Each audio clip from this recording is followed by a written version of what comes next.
इस कार्यक्रम के पुण्यार्चक हैं Siddhant Jain, civil line, Shri Mahavir Prasad Sanjeev Jain Sarraf, Bhogal, Delhi.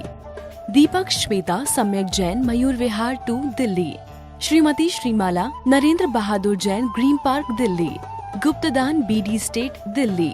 Ajit Prasad Vaibhav Jain, Rajpur road, Delhi. वंदितु सविसिद्धे ध्रुवे मचले मनोभवं गदिं पते मोक्षामि समय पाहुड मृणमो सुद केवली भणिदम। आचार्य कुंद और उनके टीकाकारों को नमन और वंदन। तीन लोक के सभी जीवात्माओं के शुद्ध चेतन स्वरूप को, सहजानंद स्वरूप को, ज्ञानानंदमय स्वरूप को नमन और वंदन। समय सार ग्रंथादि राज की विशेष चर्चा यहाँ पर चल रही है। विश्व का अद्वितीय ग्रंथ है समय सार। समय सार ग्रंथराज के स्वाध्याय से अनेक भवजीवों के जीवन बदले हैं और जीवन बदल भी रहे हैं। हम सभी प्रेम पूर्वक सुने, एकमात्र परीक्षा लेने के उद्देश्य से नहीं सुने। सुनने समझने से परिणाम में नियम से बदलाव आता है, और जिनवाणी सुन के बदलाव नहीं आता है तो कहीं भी किसी प्रकार से जीवन बदलाव आ ही नहीं सकता। भगवान की वाणी ही आपके जीवन को बदलने में निमित्त है, प्रबल निमित्त है। इसलिए भगवान की वाणी को सुनकर के ही लाखों करोड़ों अरबों लोगों ने अपना आत्मकल्याण किया है। इसलिए हम सब लोग समय सार के प्रेमी बने, समय सार का रसास्वादन करने की भूमिका तैयार करें। अभी अनुभूति की चर्चा चल रही है, स्वानुभव की चर्चा चलती है, तो सुनकर के स्वानुभव सबको हो नहीं जाता भाई साहब। अभी स्वानुभव की सुनने की लालसा तुम्हारे मन में जगाई जा रही है, समय सार सुनने की पात्रता अहम का हमारे भीतर जगाई जा रही है कि समय सार सुनने के हम पात्र तो बने सुन करके। अब बिना सुने कोई पात्र बन नहीं सकता। सुन करके ही हमारी अंदर की सोई हुई आत्मा कैसे जागृत हो जाती है। शिष्य ने 26वीं गाथा में कहा, यदि शरीर को आत्मा नहीं मानोगे तो सभी तीर्थंकर भगवंतों की, आचार्यों की स्तुति मिथ्या हो जाएगी। क्या समय सार चरणानी योग को स्वीकार नहीं करता? क्या चरणानी योग प्रथमान योग में ही तीर्थंकरों की स्तुति, आचार्यों की स्तुति, पंच परमेष्ठ की स्तुति का गुणगान किया जाता है। द्रव्यान योग में नहीं है? कहते हैं स्वयंभू स्त्रोत जो समन्वय स्वामी ने लिखा हुआ है उसमें तीर्थंकरों का अंतरंग और बहिरंग दोनों रूप उजागर किए गए हैं। समन्वय जैसा महान आचार्य भगवान की स्तुति करे, उसमें भगवान का अंतरंग और बहिरंग दोनों प्रकार का स्वरूप बताया। भगवान ने क्या कहा है, तीर्थंकरों ने क्या कहा, ये बात भी तीर्थंकरों के माध्यम समझाई गई है। इसलिए समय सार चरणान योग का, प्रथमान योग का बिल्कुल भी विरोधी नहीं है। समय सार तो सारे अनुयोगों का सार है, मक्खन है, मक्खन है। यहाँ तक पहुँचने के लिए हमें बहुत अंदर से तैयारी करना पड़ती है। तो शिष्य के लिए अब 27वें नंबर गाथा में उत्तर दिया जा रहा है। 26वीं गाथा से ही 27वीं गाथा का जन्म हुआ है। और आचार्य कहते, हे शिष्य, तुम नए विभाग को नहीं जानते हो, नए विवक्षा से आप अनभिज्ञ हो, नए ज्ञान से अनभिज्ञ हो। इस कारण ही ऐसी बातें तू कहते हैं कर रहा है। पहले नयों का ज्ञान करो। नए ज्ञान के बिना आगम परमागम में कुछ भी नहीं कहा गया। नए बात के बिना अर्थ और सूत्र कुछ भी नहीं कहे जाते हैं। उदाहरण दिया आचार्यों ने, जैसे लवण सारे भोजन को स्वादिष्ट बना देता है, खाने योग्य बना देता है, ऐसी नए ज्ञान से आगम के सारे वचन कहते सम्यक हो जाते हैं, समीचीनता को प्राप्त हो जाते हैं। मूल समस्या नए विभाग से अनभिज्ञता की है, और नए विभाग को समझे बिना देह में एकत्व बुद्धि और ममत बुद्धि रूप कहते अज्ञान का और अग्नि मिथ्यात्व का पोषण हो जाता है। इसलिए नए ज्ञान का यदि बोध हो जावे तो अज्ञानता नहीं पुष्ट होती है, और अनादिकाल का चलाया जो मिथ्यात्व है वो भी पुष्ट नहीं होता है। नयों के ज्ञान से ही सारे भ्रम के बादल कहते हट जाते हैं। तो आचार्य कुंदकुंद देव नए का सहारा लेकर के नए ज्ञान के माध्यम से शरीर आत्मा के अंतर को, भेद को समझा रहे हैं। बहुत महत्वपूर्ण गाथा है। गाथा इस प्रकार है, देखिए सभी गाथा का पाठ करेंगे। भवहारिणो भासदि जीवो देहो यावदि खलु एको न दुर्निश्चयस्त जीवो देहो या कदापि एकट्ठो। अब धीरे धीरे हम गाथा के शब्दों का उच्चारण करेंगे। भवहारिणो भासदि जीवो देहो या हवदि खलु एको नदु निश्चयस जीवो देहो या कदापि एकट्ठो। अब एक साथ लय के साथ देखिए, बड़ा आनंद आता है। जिन वाणी के पठन पाठन में यदि आनंद नहीं आए तो आनंद कहाँ से आएगा। फिर जिन वाणी को पढ़ते रहो, समय सार को पढ़ते रहो, समझते रहो, उसकी गहराई तक जाने के लिए निरंतर प्रयास करो। जीवन का सार इसी में छिपा हुआ है। भवहारिणो भासदि जीवो देहो यावदि खलु एको न दुर्निश्चयस्त जीवो देहो या कदापि एकट्ठो। इसका हिंदी में अनुवाद देखते हैं। देह चेतन एक है, ये वचन है व्यवहारिका, ये एक हो सकते नहीं, यह कथन है परमार्थिका। बड़ा सुंदर अनुवाद किया है। तो आचार्य कुंदकुंद देव कह रहे हैं कि देह के गुणों के आधार से तीर्थंकर भगवंतों आचार्यों की जो स्तुति गुणगान किया गया है वह व्यवहार नय से सत्यार्थ है। कि व्यवहार नय से कहा जाता है कि देह और आत्मा एक ही है, तो व्यवहार की दृष्टि से सत्यार्थ है, पर व्यवहार का कथन परमार्थ की दृष्टि से सत्यार्थ नहीं होता है। क्योंकि हम लोगों ने व्यवहार निश्चय की परिभाषा सुनी है, और पहले मैंने कहा भी है, भूतार्थ सो निश्चय, अभूतार्थ सो व्यवहार, सत्यार्थ सो निश्चय, असत्यार्थ सो व्यवहार। निमित्त से कथन करे तो व्यवहार है, उपादान से कथन करे तो निश्चय, संयोग से ज्ञान करावे तो व्यवहार है, और स्वभाव से ज्ञान करावे तो वह कहते परमार्थ कहा जाता है। दो को एक कहे उसका नाम व्यवहार है, एक में भेद डालें उसका नाम भी व्यवहार है। जो दो को अलग अलग बताता है, दो को भिन्न भिन्न बताता है, उसका नाम परमार्थ है। जो एक है उसको अखंड रूप में कहते जानता है, उसका नाम परमार्थ है। व्यवहार के हमेशा दो काम होते हैं, एक में भेद करो और दो को एक कहो। और निश्चय के भी दो काम होते हैं कि दोनों को भिन्न भिन्न कहो, भिन्न भिन्न जानो, भिन्न भिन्न मानो, और कहते हैं एक को अखंड रूप में अनुभव करो, एक को अखंड रूप में देखो जानो। ये दो नए के दो अलग अलग काम है। इसको समझे बिना समय सार का मर्म कहते ग्रहण नहीं हो पाता है। यदि कोई व्यक्ति निश्चय से भी उसे सत्य मान लेवे, तो शरीर आत्मा को एक मान लेवे, तो वह मिथ्यावादी रहेगा, मिथ्या दृष्टि रहेगा। और देह और आत्मा को एक मानने वाले मिथ्यावादी या मिथ्या दृष्टि कहे जाते हैं। 6 ढाला का मैंने उल्लेख किया था कि देह जीव को एक गिने, बहिरात्म तत्वमुदा, सही आत्मा को एक मानने वाला बहिरात्मा है, और तत्व के मामले में मूर्ख है।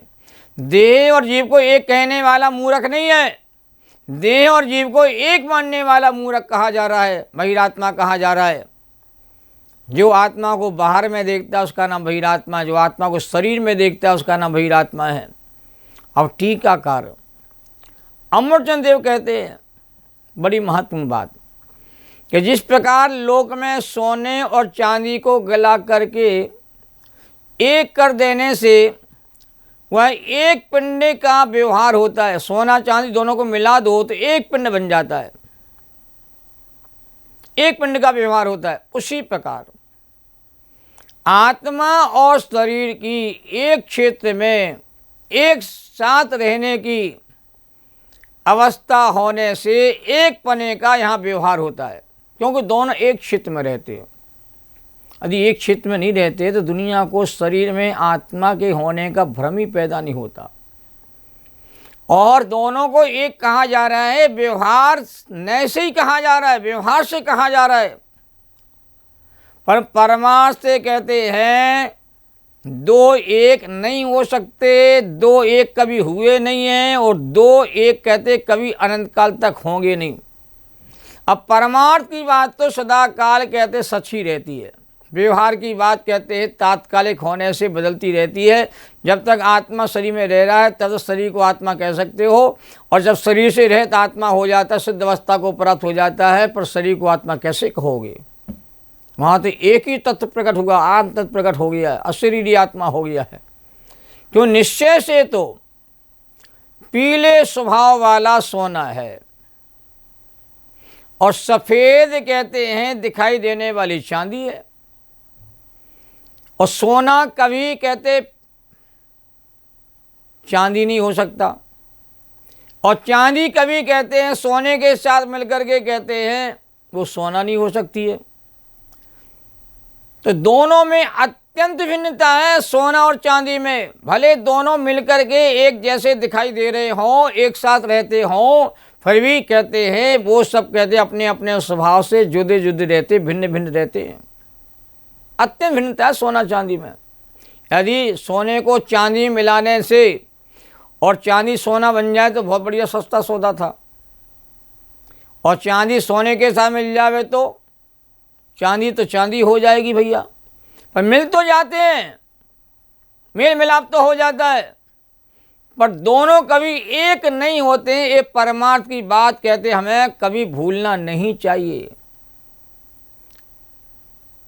आपने देखा बहुत सारे पात्र बनते हैं, अष्ट धातु की मूर्तियां बनती हैं, अष्ट धातु के बर्तन भी बनते हैं, पर ये 8 धातुएं मिलकर के एक जैसी दिखती हैं।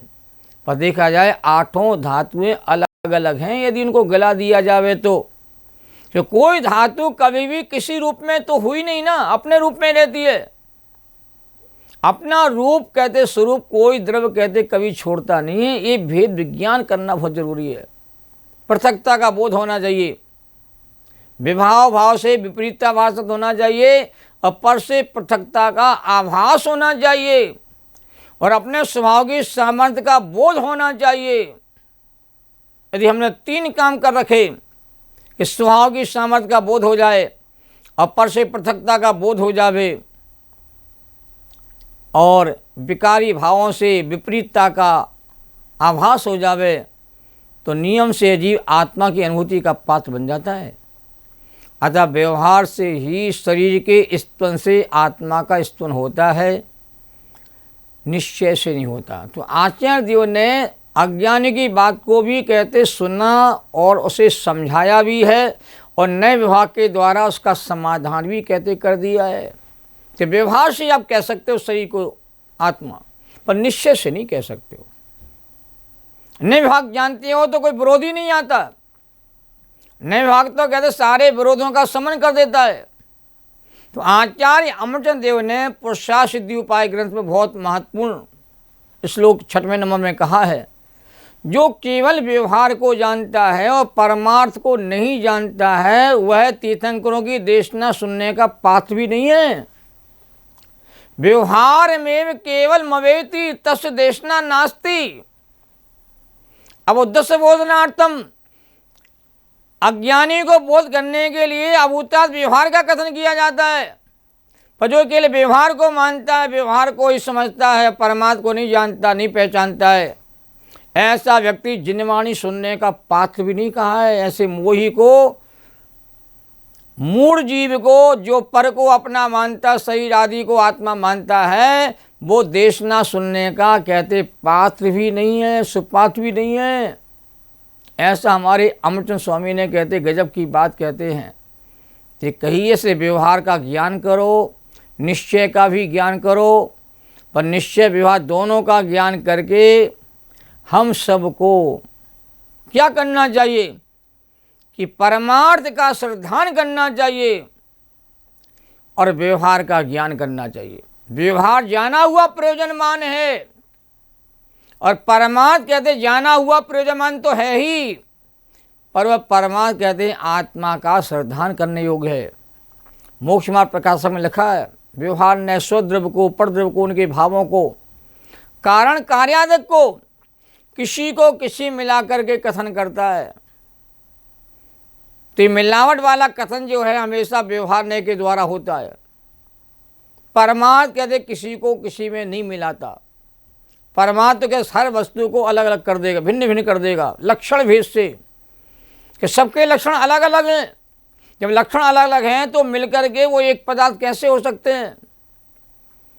तो भिन्न भिन्न करने की जो सामर्थ्य है वो व्यवहार में नहीं है। भिन्न भिन्न करने की जो सामर्थ्य है वो परमार्थ में के लिए है, पर व्यवहार क्या करेगा, मिला के कथन करेगा, मेल मिलाप कथन करेगा। दुनिया चाय पीती है और चाय कहते हैं कई चीज़ों का मिश्रण करके तैयार होती है। दुनिया जो चाय पीती है वो व्यवहार चाय है, वो उसमें दूध भी है, उसमें पानी का अंश भी होता है, उसमें पत्ती भी होती है, उसमें चीनी भी होती है, उसमें तुलसी के पत्ते भी पड़े होते हैं, उसमें अदरक भी डला रहता है, भले आवक्ष हमारे हैं जैन धर्म के हिसाब से, पर और इलायची भी डाल देते हैं। तो चाय का स्वाद कहते आपको आता है, पर वो मिला हुआ स्वाद है, वो अलग अलग स्वाद नहीं आ सकता है। और जो हम दुकानदार के यहाँ से चाय लेके आते डिब्बे में या पैकेट में, वो असली चाय है, क्यों वो चाय किसी से मिली हुई नहीं है। तो परमार्थ का जो कथन होता है वो कहते हैं बिल्कुल बिना मिलावट का होता है। जो जैसा है उसको वैसा बताना परमार्थ का दायित्व है। परमार्थ कभी कहते हैं मेल मिलाप की बातें नहीं करता, किसी को मिला के कथन करेगा ही नहीं, करेगा तो व्यवहार हो जाएगा, परमार्थ नहीं कहलाएगा।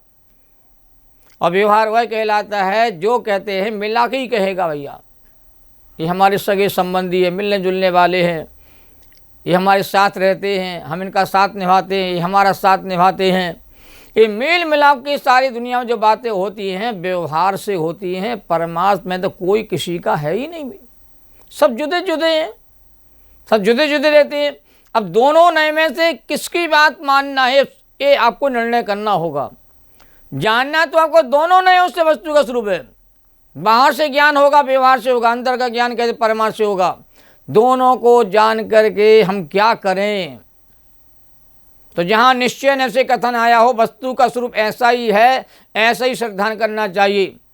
और जहाँ व्यवहार न से कथन आया हो ऐसा समझना चाहिए कि वस्तु का स्वरूप ऐसा है नहीं है, माँ संयोग आदि से और निमित्त आदि के माध्यम से वस्तु का स्वरूप ऐसा कहा जा रहा है। ये व्यवहार का, और व्यवहार का कथन कहते हैं श्रद्धान करने योग्य नहीं है कि मिथ्या श्रद्धान करने से, मिलावट का श्रद्धान करने से वस्तु स्वरूप की अनुभूति सम्यक रूप में नहीं होती है। और परमार्थ का श्रद्धान करने से वस्तु स्वरूप की अनुभूति कहते सत्यार्थ होती है, यथार्थ होती है, सम्यक होती है। तो व्यवहार नय का विषय जाना हुआ ठीक है, सत्यार्थ है। और परमार्थ का कथन कहते हैं श्रद्धान किया हुआ कहते हैं सत्यार्थ होता है। ये अद्भुत बात आचार्य ने नए विभाग के माध्यम से समझाने की कोशिश की है। अब आगे विषय और आगे बढ़ेगा अभी, और भी कहते आचार्य इस विषय को कहते खोलना चाहेंगे, क्योंकि स्पष्ट विषय नहीं समझ में आएगा तो हम आगे नहीं बढ़ पाएंगे। आज की चर्चा हमारी यहीं तक, और मैं आप सबसे थोड़ा सा ही कहना चाहता हूँ, समय सार यदि आपको अच्छा लग रहा है तो उस संदर्भ में अपनी टिप्पणियाँ भी करें। यदि हमारे निरूपण में कहीं कोई और विशेषता आप चाहते हो तो मैं उसको भी शामिल करूँगा, क्योंकि हमारा ज्ञान का परिमार्जन हो और समय सार से आपके ज्ञान का परिमार्जन भी हो, और सब समय सार को समझ सकें, इसलिए ये सारे आयोजन किए जा रहे हैं। और हर आयोजन में प्रयोजन जरूर होता है, बिना प्रयोजन के आयोजन कहते हैं सार्थक नहीं होता है। इसलिए समय सार के संदर्भ में अपनी टिप्पणी भी देते रहें, जिससे हम उसमें सुधार करने की कोशिश करते रहे। जा वाणी के ज्ञान ते सूझे लोकालोक, सो वाणी मस्तक नमो सदा देती हूँ ढोक। द्वासांग जिनवाणी माता की जय। जैनम जयतु शासनम।